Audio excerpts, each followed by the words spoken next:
kongamano la pili la Kiswahili la kimataifa lilipangwa kufanyika katika makao makuu ya Shirika la Umoja wa Mataifa la Elimu, Sayansi na Utamaduni, yani UNESCO, tarehe 27 hadi 30 ya mwezi Aprili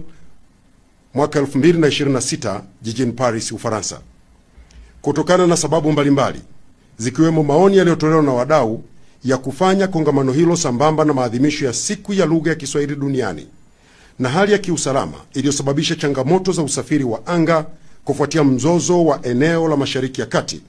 nachukua nafasi hii kutangaza kuwa kongamano la Kiswahili la kimataifa ambalo awali lilipangwa kufanyika tarehe 27 hadi tarehe 30 ya mwezi Aprili mwaka 2026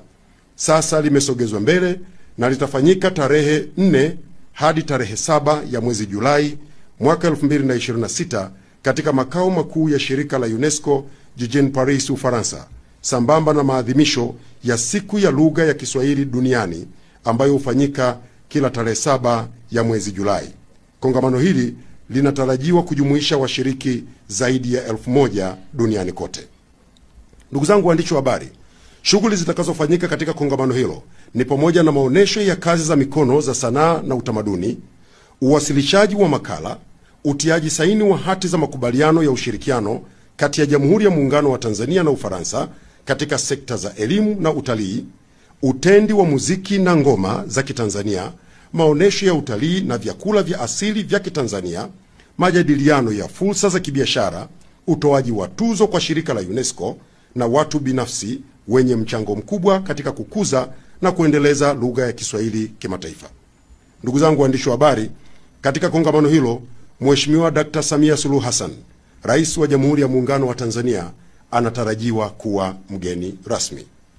Kwa niaba ya Waziri wa Habari, Utamaduni, Sanaa na Michezo, Mheshimiwa Paul Christian Makonda,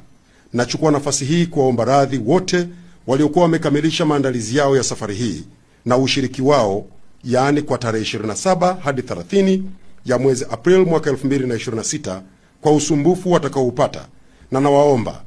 turekebishe tiketi zetu na maandalizi yetu mengine ili tushiriki ipasavyo na bila kukosa tarehe 4 hadi 7 mwezi Julai mwaka 2026.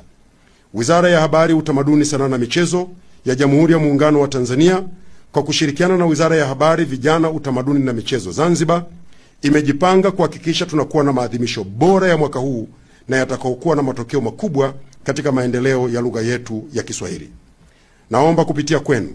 taarifa hizi za kusogezwa mbele kwa kongamano hili muhimu ziwafikie wananchi, wapenzi wa lugha